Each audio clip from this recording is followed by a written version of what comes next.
大家好，我是一小点儿。今天我们来做一款很多人都喜欢吃的甜品——甜甜圈儿。在和面之前，先将牛奶用微波炉加热10到15秒到温热的状态，温度不要超过40度，以免把酵母烫死。加入酵母化开。我没有用耐高糖酵母，用的是即发干酵母，并且增加了一点用量。如果使用活性干酵母或者耐高糖酵母，可以参考屏幕上的转换比例。将牛奶放在一旁备用。中筋面粉，也就是我们平时用的普通面粉，加入糖、盐，简单搅匀，然后加入打散的鸡蛋。无盐黄油用室温软化，或者用微波炉5秒5秒的加热，直到能用手指按出一个坑的程度，然后加入到面粉中。再加入刚才的牛奶，边倒边搅拌，让面粉形成絮状。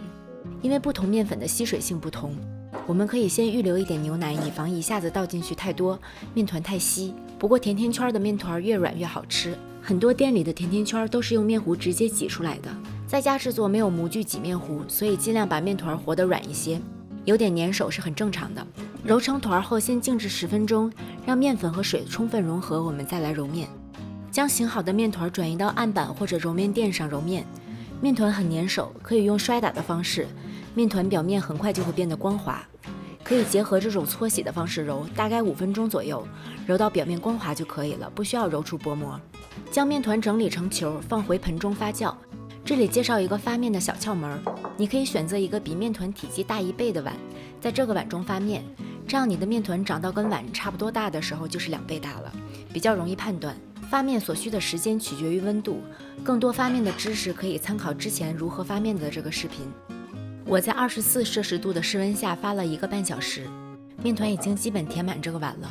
手指蘸取点面粉，在中间戳一个洞，它既不回缩也不反弹。将面团转移到撒了少许手粉的案板上，用手按压排气。甜甜圈整形有2种办法，一种是擀成大片，然后用模具压，但是需要你有模具或者找到一大一小2个合适的圆形模具或者碗碟。我们直接把面团平均分成12份，将每份面团向中间折叠，然后翻过来搓成圆球，盖好保鲜膜，醒15分钟，方便后面的整形。这期间我们裁一些烘焙纸，边长大概8到10厘米左右，面团直接放在烘焙纸上，可以防止它在移动的过程中变形。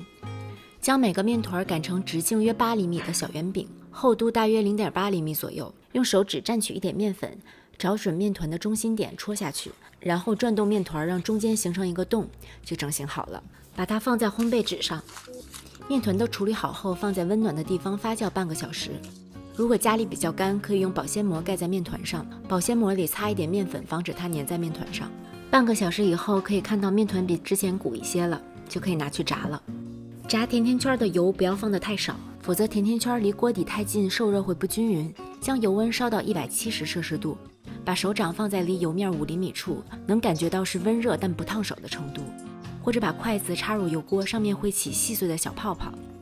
将甜甜圈连同烘焙纸一起放入油锅中，这样可以避免它变形。烘焙纸本来就是可以进烤箱的，放入油锅是不会怎么样的。过几秒钟就可以拿筷子轻松地把这些纸捞出来了。炉灶要保持小火，以防油温继续升高。每次不要放入太多甜甜圈，以免油温骤降或者照顾不过来。甜甜圈一面炸至上色之后，翻面继续炸至另一面也上色之后，就可以捞出沥油了。炸好的甜甜圈可以直接吃，也可以装饰成不同的口味，比如裹上糖霜、糖粉、巧克力酱等等。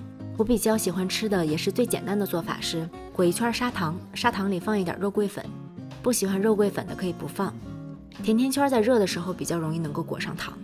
和面包一样，用直接放酵母的直接法制作的面团都会因为淀粉的老化在第2天开始变硬，所以最好是尽快使用，或者在不加任何装饰的情况下密封冷冻保存，吃的时候自然解冻就可以了。Alexa, what is 540 divided by 12? 540 divided by 12 is 45. 谢谢大家的收看，如果你喜欢这个视频，请不要忘记帮我点赞和订阅我的频道。B 站的朋友请不要忘记投币、转发、收藏。我是一小点，我们下期再见。